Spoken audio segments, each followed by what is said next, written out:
sees your vision on why you're trying to collect this data and what you're going to do with it. Overwhelming number of metrics, you can track like 10 different things. People's opinions can be subjective.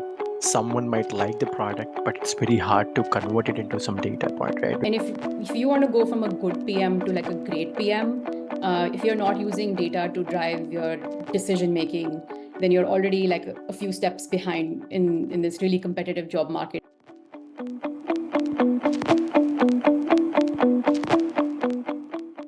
This constant battle, at least personally, from a leadership perspective and engineering perspective, to define the whole product, where we Yeah. say, oh, only when I have all the metrics is when we call it a whole product and it's ready for MVP. But then, to be honest, like you can start making money without the metrics. It's just that you will hurt yourself if things are not headed in the right direction, and then you're like trying to piecemeal together in the last moment, right? So I still don't have all the metrics I want, but it's Yeah. something that I have to deal with on a daily basis and make peace with. Yeah. And I think this is where like you scope down, like everything in life, everything can't happen in the first go. Sure, So the message here is not to build everything right away. Like we build, I think people call it the minimum viable product. I call it the minimum lovable product. Like sure, build the minimum lovable product. You also have to think about metrics from that perspective. What is the minimum thing you need to be able to get to the next stage of growth for your growth or whatever you're trying to achieve with your feature set or your product, and just make that a priority and push for it. Like, it's hard to sometimes argue, but argue for this because this is in the long term will really serve you well. sure. I'm seeing this becoming more and more of a practice. Like I think it was more of a practice in B2C, but now it's becoming a very, intrinsic part of things in B2B world as well. But Yeah. without further ado, I think Nishan, we should jump to the next section.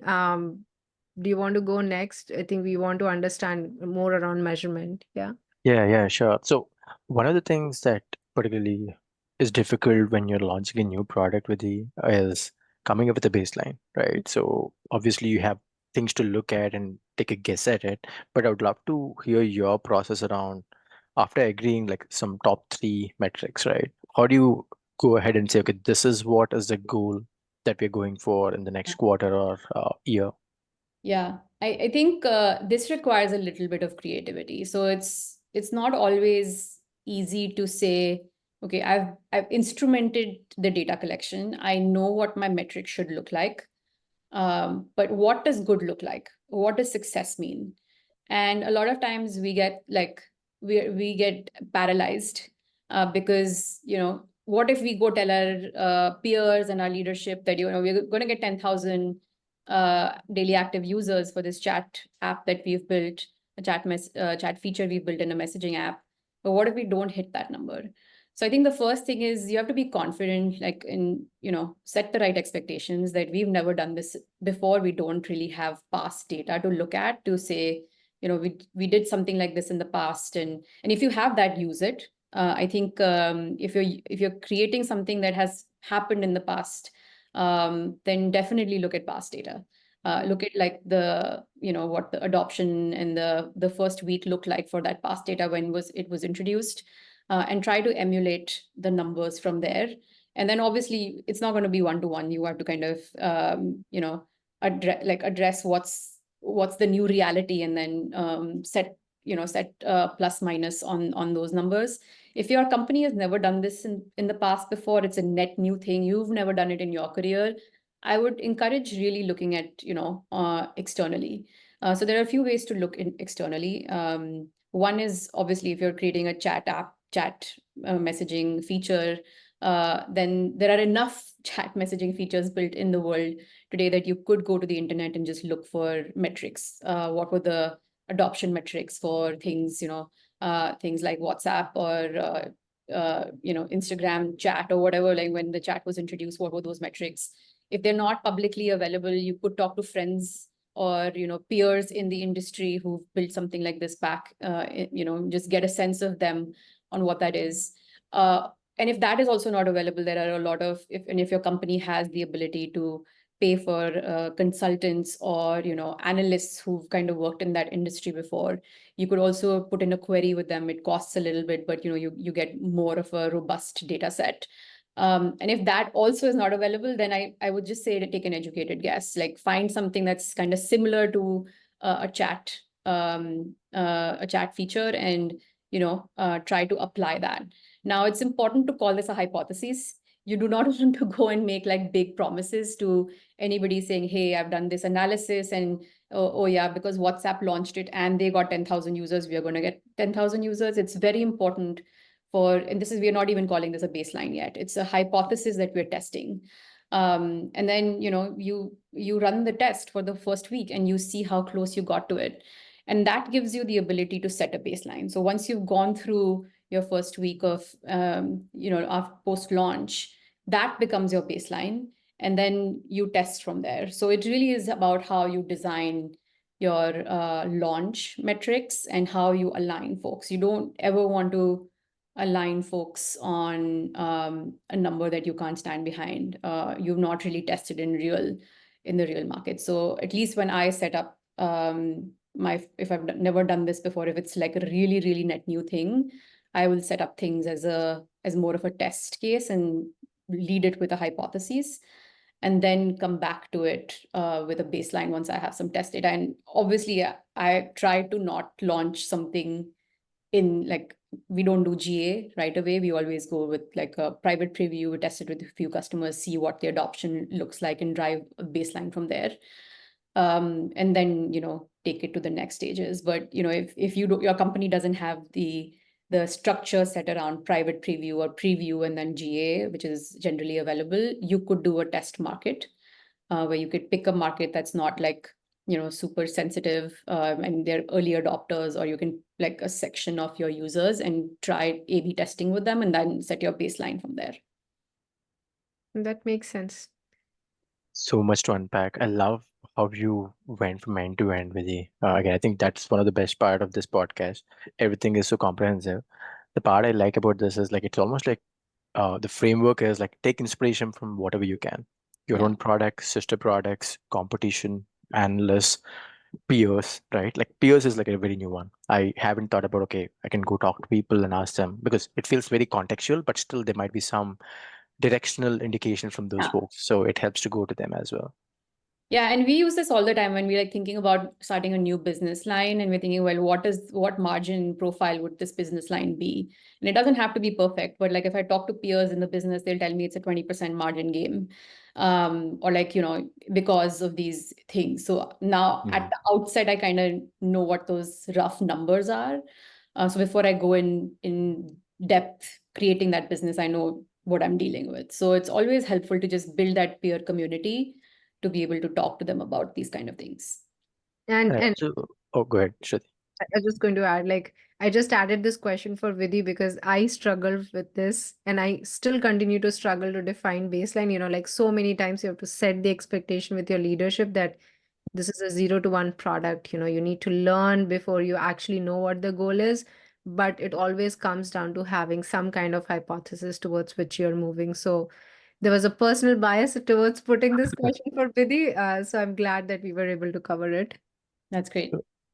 Yeah, and I was also going to say, I mean, one of the advantages to not having, like, for launching a new product is if we don't have a baseline, no one else does either. So you can sometimes be conservative about it. Say, okay, you think it's five, right? Whatever that metric is. Start with 3, exceed it, and create the momentum. And again, it's like some of those soft skills where you're trying to make sure that you're not disappointing people internally, because you got to sell internally first before you start selling I externally. have a little different mindset, and maybe this is Oh, go because ahead. we've just been in this space for a long, long time. I actually don't believe in either over promising or under promising, right? Like, so Okay. you want to get to as much as actual as you can. And obviously the first time when you're doing it, when you're just setting a hypothesis, that can be completely off, right? Sure. At that point, you're completely off, and that's totally fine. When you Right. put your baseline, that has to be a margin of error of like, say, maybe 50%. You can still be like a little bit off. Right. I meant 70%. But post that, I think you have to be as accurate as you can, Good because call out. it Yep. drives a lot of like dependencies with other things. Yep. So For sure. I'm always of the fan of keep pivoting, keep tweaking till you get to as accurate as you can. For sure. Obviously you want to always say there's a +-5, but don't go outside the +-5 because it gives a wrong impression. Like, imagine if you're doing a cloud, if you're an SRE and you're setting up infrastructure and you were like under promise and over deliver, you've not provisioned the right amount of infrastructure the customers want, right? Sure. So there are a lot of like reasons why you want to drive to accurate results, but I know that's Makes sense. difficult, and it's all of us are trying. Very few succeed. For sure. For sure. I like that plus or minus aspect where initially it could be like 25%, 30% margin. At some point, you want to get to ±5% as the product stabilizes. Right. And to your point, it totally depends on the context as well. In some cases, that ±10% is not going to be a big deal. So it should be okay as long as we account for the buffer. But Right. in other cases, it's extremely sensitive. You It's can't go extremely to like sensitive. Like if you're managing a process, for instance, a second, like imagine if you're Uber, a second here or there, if you didn't yeah, accurately, your metrics didn't tell you that the driver is going to be there in a minute. It becomes a seconds game where a customer can have a bad experience if they're not there. It took them 50 seconds more than what you promised them, right? So totally. drive as much accuracy as you can. That would be my suggestion. Yep. Makes Perfect. sense. Without further ado, I think we are trending towards the last part of this conversation. So, I'd love to understand a difference between lagging, leading, and supporting metrics. There are these categories which often pop up, right, when you're discussing metrics. And then also, finally, if you can touch upon the superficial metrics, that would be great. Yeah. So actually, I'd like to go deep into leading metrics because leading metrics I absolutely love them. Leading metrics are basically telling you it's the cold air before, you're going to get a big, huge like rain. It's like the first drops of rain, and then it gives you a clue of like what's coming in the future. And this is really great because it allows you to pivot in ways that you can prevent, like if you get a little bit of a get stuck in a little bit of a light rain, you know what to do. You pull out an umbrella, or you wear a some sort of a raincoat, or you find shade, so you don't get stuck in a torrential rainfall. So these are really like leading metrics are, and I'll give you an example. Leading metrics are really, really great, and they've saved my life many times. You're going into a big launch, and you've done a soft launch. Let's just take the example we've been talking about. We're introducing this chat app, and our goal, our Northstar goal, is to hit 10,000 DAUs, which is daily active users, by the end of the first week.